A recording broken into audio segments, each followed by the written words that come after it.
Hello good afternoon, नमस्कार, आदाब। एक बार फिर से आप सबका स्वागत है वाईफाई स्टडी स्टूडियोज चैनल पे, which is a part of an academy. तो जैसा कि मैंने आप लोगों को प्रॉमिस किया था कि एग्ज़ाम से पहले आप लोगों के जितने भी ये छोटे छोटे से टॉपिक्स होते हैं जहाँ से यूजुअली क्वेश्चंस फ्रेम होते हैं, उन सारे टॉपिक को हम लोग यहाँ पे कवर कर लेंगे। तो आज का जो हम लोग का टॉपिक होने वाला है that will be grand slam. Grand slam में पहले हम लोग पढ़ेंगे 2020 के ग्रैंड स्लैम, उसके बाद में हम लोग पढ़ने वाले हैं 2021 के ग्रैंड स्लैम। आई होप कि ग्रैंड स्लैम से आप मतलब समझ गए होंगे। ग्रैंड स्लैम जब भी बोला जाता है तो इसका मतलब है कि हम लोग यहाँ पे टेनिस के बारे में बात करेंगे, जिसके अंदर टोटल 4 टूर्नामेंट्स आते हैं। ऑस्ट्रेलियन ओपन, इसके बाद में आएगा आपका फ्रेंच ओपन, देन विंबलडन और आखिरी में आता है यूएस। तो यहाँ पे आपको लिखा हुआ नज़र भी आ रहा होगा रोलैंड। तो ये जो रोलैंड लिखा है ना, एक्चुअल में जो फ्रेंच ओपन होता है उसको इस नाम से भी जाना जाता है। तो आइए ज़रा डिस्कशन शुरू करते हैं और देखते हैं कि ये सब कैसे आपको ट्रिक के साथ में याद होने वाला। जी हाँ, बहुत दिमाग लगाना पड़ा है और बहुत दिमाग लगाने के बाद में फाइनली कुछ छोटी छोटी सी ट्रिक्स हैं जिनके साथ में आप इसको याद कर पाओगे। हाँ, कुछ ऐसे स्टूडेंट्स भी होंगे जो नॉर्मली अब तक याद कर भी चुके होंगे, बट फिर भी अगर नहीं याद हो रहा है तो यहाँ पे एक बार से ट्रिक सुन लीजिएगा जिसके थ्रू आपको याद हो जाएगा। ठीक है, तो आइए ज़रा आगाज़ करते हैं, क्लास की शुरुआत करेंगे। सेकेंडली, आप लोग का जो ये मैपिंग का क्लास है ये स्टार्ट होने जा रहा है। आज से ही ये स्टार्ट होगा शाम को 4:30 बजे, जिसके अंदर इंडिया की मैपिंग स्टार्ट होने वाली है। तो ये आपका थ्योरी बेस्ड क्लास है। थ्योरी बेस्ड क्लास का मतलब हो गया कि पूरा का पूरा आपको ड्रॉ करके हम समझाने वाले हैं। ठीक है, और इनके ही बेसिस पे जो आपके क्वेश्चंस होंगे वो आपको सुबह 5 बजे का जो आपका रिवीजन सेशन चल रहा है वहाँ पे मिलते रहेंगे, जिससे क्या होगा, दोनों चीज़ें सेट हैं। ठीक है, नेक्स्ट पे आते हैं। अगला जो कॉन्सेप्ट है भाई आपका वो है स्पेशल क्लासेस का। स्पेशल क्लासेस यहाँ पे वेडनेसडे से आपके लिए शुरू हो चुके हैं। 2 क्लासेस होते हैं, एक है 10:30 बजे जहाँ पे सारे करंट के टॉपिक आपको रिवाइज करा रहे हैं। दूसरा क्लास दोपहर में 2 बजे होता है जहाँ पे आपको जीएस के बेसिस पे क्वेश्चंस का एक मॉक टेस्ट आपको मिल रहा है। ठीक है, दोनों क्लासेस आपके लिए इंपॉर्टेंट है। आइए नेक्स्ट पॉइंट पे। सो आपको पता है कि बिना करंट अफेयर्स के तो कुछ हो नहीं सकता दुनिया के अंदर, है ना। तो ये है आपका करंट अफेयर्स के क्लास का पूरा का पूरा थंबनेल, जहाँ पे आपको नज़र आ रहा है स्टैटिक जीके कवर होती है, न्यूज़ एनालिसिस होती है और मैपिंग के पार्ट को भी कवर करते हैं। ये आपके हर एक एग्जाम के लिए इंपॉर्टेंट है और क्लास का जो समय होता है दैट इज़ 6:45 AM शार्प। ठीक है, चलिए अच्छा, तो यहाँ से करेंगे आगाज़ और शुरुआत करेंगे सबसे पहले किसके बारे में, 2020 के जितने भी ग्रैंड स्लैम हैं। सेशन के लिंक को एक बार इसे लाइक मार देना और इसको अपने फ्रेंड्स के साथ में भी शेयर कर दीजिएगा। तो पहले तो ज़रा इस चीज़ को पढ़ने से पहले एक बात ज़रा हम समझ लेते हैं। वो बात क्या है? वो बात यहाँ पर ये है कि जब हम यहाँ पे ग्रैंड स्लैम बोल रहे हैं तो ग्रैंड स्लैम के अंदर 4 चीज़ें आ रही हैं। यानी कि सबसे पहले आ रहा है ऑस्ट्रेलियन ओपन, उसके बाद में आ रहा है फ्रेंच ओपन, देन यहाँ पे आता है विंबलडन और इसके बाद में क्या आएगा, यूएस ओपन आता है। ठीक है, लेकिन अगर आपसे पूछा जाए कि इसमें से सबसे ज़्यादा पुराना वाला कौन सा वाला आपको यहाँ पे कप मिलने वाला है, तो this is the oldest one. ये क्या हो जाएगा, ये सबसे पुराना है। अगर हम बात करें ऑस्ट्रेलियन ओपन की तो इसकी शुरुआत होती है 1905 से और सबसे पहली बार इसको मेलबर्न के अंदर कंडक्ट किया गया था। ठीक है, दूसरा फ्रेंच ओपन। अब फ्रेंच ओपन है यानी कि फ्रांस होगा तो कहाँ पे इसको कंडक्ट किया जाएगा, तो इसको पेरिस के अंदर कंडक्ट किया जाएगा। कहाँ पे इसका आयोजन होता है, पेरिस के अंदर इसका आयोजन होता है। कब किया जाता है, 1991 में इसका आयोजन किया जाएगा। Now come to Wimbledon. Wimbledon की बात करोगे तो ये ध्यान रखना, ये कहाँ पर होगा, लंदन के अंदर इसको कंडक्ट करेंगे। लेकिन सबसे पहली बार इसका आयोजन कब किया गया था, 1877 में सबसे पहली बार इसका आयोजन किया जाता है। Last but not the least USA देख के आप समझ गए होंगे कि ये न्यूयॉर्क के अंदर कंडक्ट किया गया होगा सबसे पहली बार, और सबसे पहली बार जब इसको कंडक्ट किया गया तो इसका ईयर कितना था, 1881। लेकिन यहीं से हम एक चीज़ और याद करेंगे, वो क्या है कि जब हम इनके कोर्ट्स की बात करते हैं तो जो ये है, ये कौन से कोर्ट पे खेला जाता है, ये हार्ड कोर्ट पे खेला जाता है। इसके अलावा जो फ्रेंच और विंबलडन है, या फिर आप यहाँ पे ये कह लो कि ये जो आपका फ्रेंच ओपन है ये क्ले कोर्ट पे खेला जाएगा। और ज़रा कमेंट बॉक्स के अंदर फटाक से आंसर मानना कि क्ले कोर्ट का शहंशाह किसे कहते हैं या फिर किंग ऑफ क्ले कोर्ट किसे बोला जाता है। अगला सुनिएगा, दैट इज़ विंबलडन। विंबलडन की बात करोगे तो ये ग्रास कोर्ट पे खेला जाता है। एंड लास्ट यहाँ पे यूएसए यानी कि यूएस ओपन की बात करोगे तो ये आपका हार्ड कोर्ट पे खेला जाता है। ठीक है, तो ये तो देखो मैंने आपको बता दिया, नॉर्मल सी बातें थी। आई होप कि आप इसको समझ गए होंगे। अब आते हैं यहाँ पे ट्रिक्स के ऊपर, ठीक है। आ जाओ भैया, ट्रिक्स के ऊपर चलते हैं। तो सबसे पहला जो है ये है यहाँ पे ऑस्ट्रेलियन ओपन, और ये 2020 वाला है, ठीक है। कौन सा वाला है? 2020 वाला है। तो सबसे पहले जो यहाँ पे मेंस वाला है वो नोवाक ने जीता, और जो विमेंस वाला है वो सोफिया कैनन ने जीता। बहुत अच्छी बात है। अब देखो, इनको याद करने के लिए मैंने एक छोटी सी ट्रिक बनाई है, लेकिन अगर किसी स्टूडेंट को पहले से याद है तो इट्स वेल एंड गुड, अगर नहीं याद है तो वो इस ट्रिक के थ्रू याद कर सकता है, ठीक है। देखो, नोवाक जो है ये कहाँ से बिलोंग करते हैं? ये सर्बिया से बिलोंग करते हैं, ठीक है। सोफिया कैनन कहाँ से बिलोंग करती हैं? ये यूएसए से बिलोंग करती हैं। अब याद कैसे करना है? तो इसको याद करने का सबसे आसान तरीका है, जब हम लोग जोक करते हैं ना, यानी कि जब हम लोग दोस्त यार बैठे होते हैं साथ में तो हंसी मजाक चलता है, लेकिन हंसी मजाक के साथ साथ अगर कुछ खाने को भी मिल जाए तो जो मज़ा है ना वो दोगुना हो जाता है। और खाने में अगर सैंडविच मिल जाए तो भाई साहब मज़ा ही आ जाता है ना। तो यहाँ पे आपने देखा Australian open, Novak Djokovic Serbia से बिलोंग करते हैं, सोफिया कैनन यूएसए से बिलोंग करती हैं। तो इसके लिए आप चाहो तो एक ट्रिक के थ्रू इसको याद कर सकते हो कि यहाँ पे जोक तो होगा, क्या होगा यहाँ पे? जोक के टाइम पर, सिंपल तरीका, जोक के टाइम पर क्या मिल रहा है? सैंडविच मिल रहा है। क्या मिल रहा है? सैंडविच मिल रहा है। और ये जो सैंडविच आपको मिल रहा है वो भी किसके अंदर सर्व किया जा रहा है? ट्रे के अंदर इसको सर्व किया जा रहा है। तो जोक के टाइम पर सैंडविच ट्रे के साथ में आपको सर्व किया जा रहा है। इससे कैसे याद रखना है? जोक से क्या हो गया? जोकोविक हो गया। इसके बाद में यहाँ पे आप देख सकते हो सैंडविच से क्या हो गया? यहाँ पे सोफिया हो गया। अगला यहाँ पे ट्रे लिखा हुआ है, ट्रे से क्या हो गया? ऑस्ट्रेलिया हो गया, ठीक है। आई होप कि ये आपको समझ में आ गया होगा। अब देखो, खाने पीने की बातें तुम लोग जानते ही हो यार, फूडी इंसान के साथ में अगर आप कोई ट्रिक बनवाओगे तो ये खाने पीने की चीज़ें निकल के आएंगी। Okay, so this is a trick. कैसी लगी ज़रा कमेंट बॉक्स में लिखते जाना, क्योंकि कमेंट तो हम देख ही लेते हैं। अगला सुनिएगा, दूसरा है यहाँ पे फ्रेंच। फ्रेंच में हमेशा याद रखिएगा, ही इज़ द सुपरस्टार। मतलब अगर यहाँ पे फ्रेंच ओपन की बात करोगे तो मैंने अभी आपको बोला कि एक क्ले कोर्ट पे खेला जाता है और क्ले के जो किंग माने जाते हैं वो हैं कौन? Rafael Nadal. ओके, अच्छा, राफेल नडाल। तो फ्रेंच ओपन 2020 की बात करते हैं। मेंस वाला राफेल नडाल, जो कि कहाँ से बिलोंग करते हैं? फ्रांस से बिलोंग करते हैं। और जो दूसरा नाम है वो है इका का। तो ये इका कहाँ से बिलोंग करती हैं? मुझे बताना पड़ेगा या तुम लोग बताओगे? चलो बता ही देते हैं, पोलैंड से बिलोंग करती हैं, ठीक। अच्छा, आइए ज़रा बात करें। मैम इसकी कोई ट्रिक है क्या? देखो यार, ट्रिक तो मैंने बनाई है गजब वाली, तुम भी क्या याद करोगे? सुनो, गजब वाली जो ट्रिक है वो ये है, फ्रांस एंड इंडिया की क्या? Rafale deal. फ्रांस और इंडिया की राफेल डील। तो ताली बजाओगे या कुछ कहना चाहोगे? यार देखो, सिंपल तरीका है, आपको जैसे जो याद हो सकता है आप वैसे याद करो, ठीक है। तो यहाँ पे देखो क्या हो गया, फ्रेंच ओपन की हम बात कर रहे हैं। फ्रेंच ओपन में मेंस वाला किसने जीता? राफेल नडाल ने जीता। और आपको पता है कि इंडिया ने डील भी साइन करी है राफेल के लिए फ्रांस के साथ में। तो आर से या फिर राफेल से राफेल हो गया, इंडिया से क्या हो गया? इगा हो गया। तो आपको यहाँ पे इजीली इन दोनों के नाम याद हो जाएंगे। अगला है यूएस ओपन, क्योंकि विंबलडन जो है पहली बार ऐसा हो रहा था कि विंबलडन को कंडक्ट नहीं किया गया था ड्यू टू कोविड। तो 2020 में विंबलडन नहीं हुआ था। अच्छा, यूएस ओपन पे आओ।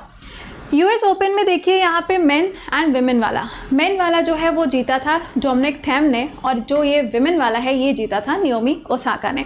अगर हम यहाँ पे मेंस वाले की बात कर रहे हैं और अगर हमने यहाँ पे डोमिनिक थीम की बात करी है या नाओमी ओसाका की बात करी है, तो आपको पता है कि Naomi Osaka is a name जो कि बहुत बहुत बहुत बहुत ज़्यादा फेमस है ना। उसके बाद में इनका नाम भी फेमस हो गया। क्यों? अरे भाई, एक के बाद एक इन्होंने भी टूर्नामेंट जीत लिए ना। अब मैम इसको कैसे याद करेंगे? आसान, यहाँ पे तो ताली बजा ही दोगे तुम, कहीं पे ताली बजाते या ना बजाते, लेकिन यहाँ पे तो ताली बजेगी भाई।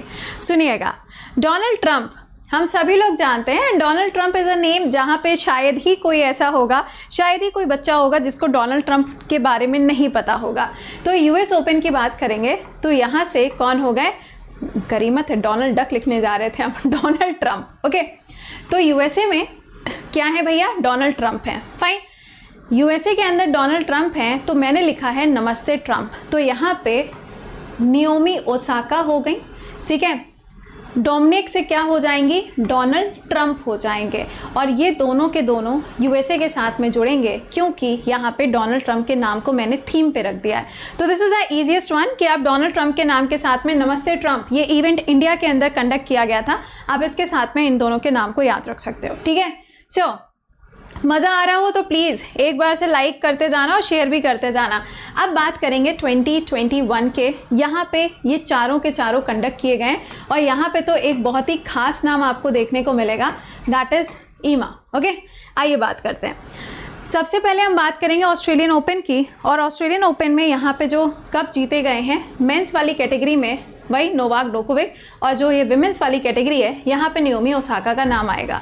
ज़रा ध्यान दीजिएगा, नोवाक जोकोविक 2021 में ऑस्ट्रेलियन ओपन, फ्रेंच ओपन और इसके साथ में जो विंबलडन है, ये तीनों के तीनों अगर आप देखोगे तो यहाँ पर सबसे ज़्यादा इम्पॉर्टेंट होते हैं। यूएस ओपन भी इम्पॉर्टेंट होता है बट यूजुअली कई बार इसके ऊपर जो सवाल है वो नहीं बनता है, तो हमेशा ध्यान रखिएगा कि यहाँ पर आपको ये पता होना चाहिए इनके बारे में।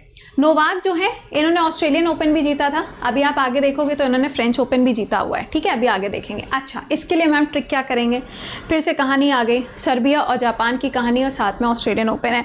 आओ भैया इनको भी जान लेते हैं। पहली बात तो ये कि दोनों नाम बहुत आसान है, इनके लिए आपको किसी ट्रिक की ज़रूरत ही नहीं पड़ेगी, सिंपल।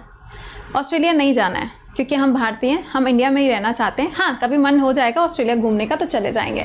तो सिंपल है, ऑस्ट्रेलियन ओपन में दोनों के नाम एन से स्टार्ट हो रहे हैं, यहाँ पे कोई ट्रिक की आपको ज़रूरत नहीं है, आसानी से याद हो जाएगा, इसकी कहानी ऐसे ही ख़त्म है।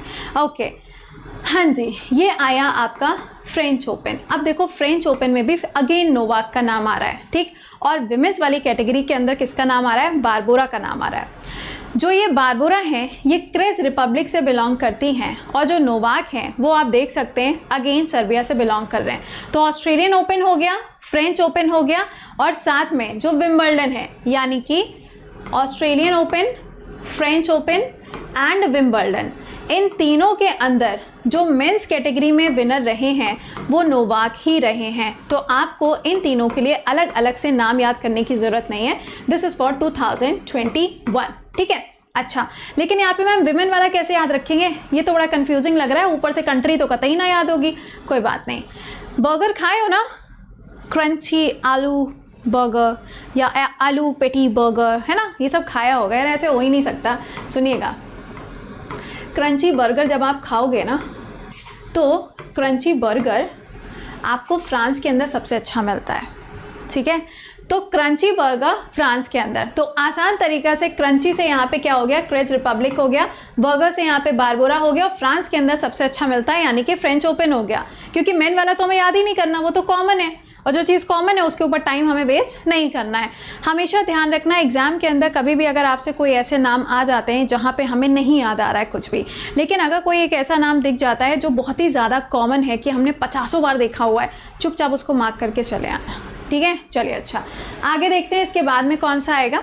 इसके बाद में आया विंबलडन। अच्छा, विंबलडन के अंदर भी नोवाक का नाम कॉमन है, इनके नाम को हम स्किप करेंगे। विमेंस की कैटेगरी में आ जाइए, एशले बार्टी, कुछ समय पहले ये नंबर 1 पे भी रही थी। इन्होंने और भी बहुत सारे स्पोर्ट्स खेले हुए हैं, ऐसा नहीं है कि सिर्फ ये टेनिस प्लेयर थी, पहले उन्होंने क्रिकेट भी खेला हुआ है, ठीक। एशले बार्टी, अब जब ये इतनी ज़्यादा टैलेंटेड हैं तो हर कोई क्या कहेगा, वेल डन, क्या कहेगा, वेल डन, क्या, वेल डन एशले बार्टी, यानी कि जब कोई इनको वेल डन बोलेगा तो वेल डन से हो गया विंबलडन, और एशले बार्टी से क्या हो गया, वेल डन एशले, जाके क्या करो, पार्टी करो, क्या हो गया, एशले बार्टी ने बहुत अच्छा काम किया क्योंकि इससे पहले ये बाकी स्पोर्ट्स भी खेलती थी, उसके बाद में इन्होंने टेनिस खेला, टेनिस खेलने के बाद में फिर इन्होंने ब्रेक लिया और फिर से इन्होंने टेनिस खेला है। इसका मतलब ये हो गया कि she is the super talented personality, right. तो क्या होगा, वेल डन। तो वेल डन एशले बार्टी, जाके तुम पार्टी करो, या फिर ऐसे याद रख लेना वेल डन एशले बार्टी। कहाँ से बिलोंग करती है, तो ये ऑस्ट्रेलिया से बिलोंग करती है, ये पॉइंट आपके लिए इंपॉर्टेंट है। चलो आखिरी देख लेते हैं, आखिरी है यूएस ओपन। ओहो, ये खूबसूरत सी स्माइल है ना, है ना, बड़ी प्यारी सी स्माइल। भाई यंगेस्ट है तो भाई स्माइल तो प्यारी होगी ना उसकी। हाँ जी, कहाँ से बिलोंग करती है, यूके से बिलोंग करती है। एंड पूरी हिस्ट्री में पहली बार ऐसा हुआ है कि यहाँ पे इतनी यंगेस्ट पर्सनालिटी जो है उसने यहाँ पे ये कप जीता है। तो जब हम यूएस ओपन की बात करेंगे तो मेंस वाला जो है वो डैनियल ने जीता है, और जो विमेंस वाला है वो किसने जीता है? ईमा ने जीता है। फाइन। अच्छा सुनो,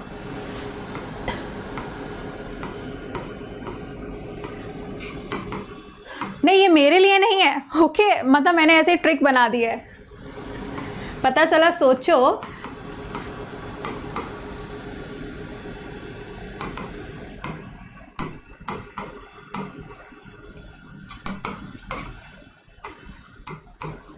ओके मैम ये तो ऐसे आप लिख रही हो जैसे कि व्हाट्सएप का मैसेज टाइप हो रहा है। हाँ कुछ वैसे ही वाला है। ए माँ मुझे दुकान खोलनी है रशिया और यूके के अंदर। आसान एंड द इजीएस्ट वन। देखिएगा यूएस ओपन की आप बात कर रहे हैं तो यहाँ पे ए माँ से क्या हो गया? ईमा हो गया। इसके बाद में आगे देखोगे दुकान, दुकान से क्या हो गया? डैनियल हो गया। रशिया और यूके इसलिए है क्योंकि ये बिलोंग करते हैं रशिया से और ये बिलोंग करती हैं यूके से। तो दिस इज अ ट्रिक जहाँ पे आप क्या कर सकते थे? आसानी से इन सब के नाम को याद कर सकते थे। अब बताओ कैसन लगा? याद हो गया कि नहीं याद हो गया? यार इसके बाद भी अगर याद ना हो तो कुछ नहीं हो सकता। This is the last thing कि मैंने आपको पूरा रट्टा मरवाने की कोशिश करी है, ठीक है। आई होप कि आपने एंजॉय किया होगा इस सेशन को। अगर अच्छा लगा हो तो एक बार से लाइक और शेयर मार दीजिएगा, और साथ में आप में से जो भी बच्चे ऐसे हैं, जो भी स्टूडेंट्स ऐसे हैं जिन्होंने पेड बैचेस ज्वाइन नहीं किए हैं, इनको ज्वाइन कर लीजिए, क्योंकि 15 तारीख से एक स्टार्ट हुआ था, मिस हो गया, कोई बात नहीं। अगला आपका 29 से स्टार्ट हो चुका है, जिसमें आपको ये सारे टॉप एजुकेटर्स तो मिलेंगे। इसके साथ में आप अनअकैडमी के किसी भी एजुकेटर के क्लास को अटेंड कर सकते हो। पॉइंट टू बी नोटेड, आज से इंडियन ज्योग्राफी स्टार्ट हो रही है 4:30 बजे, तो क्लास को मिस मत करना। लिंक आपको टेलीग्राम पे मिल ही जाता है। नेक्स्ट हो जाएगा यहाँ पे, जब आप इन बैचेस को ज्वाइन करोगे तो कोड रहेगा कृति10, और इस कोड के साथ में आपको 10% ऑफ मिलेगा। और हर संडे को आपका होता है कॉम्बैट, जहाँ पे भी आपको क्या मिलता है? क्या मिलेगा भैया? प्राइजेस मिलते हैं, स्कॉलरशिप वगैरह मिलती है। इसके अलावा इन पेड बैचेस को आप ज्वाइन कर सकते हैं EMI के थ्रू भी। पॉइंट जो आपको याद रखना है, टाइमली ज्वाइन कर लीजिएगा अगर आप ज्वाइन करना चाहते हैं, वरना फिर क्लास को कहीं बीच में जाके ज्वाइन करोगे तो कंटेंट छूट जाता है, ठीक है। तो प्लीज़ ज्वाइन ऑन टाइम। चलो मिलते हैं। मज़ा आया ना? आई होप कि मज़ा आया होगा। तो मिलते हैं अब आप लोगों से कितने बजे? अब आपसे मुलाकात करेंगे शाम को 4:30 बजे, और कल सुबह लाइव क्लास। कल है 2 अक्टूबर, गांधी जी का दिन। तो कल सुबह 5 बजे जो आपके लिए क्लास रहेगा वो गांधीयन एरा के ऊपर आपको क्वेश्चंस करा दिए जाएंगे, सो दैट एग्ज़ाम से पहले आप उसका भी रिवीजन करके जाओ। देखो मेरी तरफ से कोई भी कमी नहीं है, हर तरफ से तुम लोगों को पूरा हर एक सेक्शन को कवर करा रहे हैं, बट द पॉइंट इज़ आप पढ़ो, समझ रहे हो? तो चलिए फिर मिलेंगे आप लोगों से कल सुबह लाइव सेशन में 6:45 AM sharp for the current affairs. And सुबह 5 बजे का क्लास देखना मत भूलना, जो कि रहेगा यहीं यूट्यूब पे। एंड सेकेंडली अभी 4:30 बजे आपकी इंडियन ज्योग्राफी स्टार्ट होने जा रही है। तो टिल देन खुश रहिए, मुस्कुराते रहिए। Just do like and share the session. Bye bye and take care.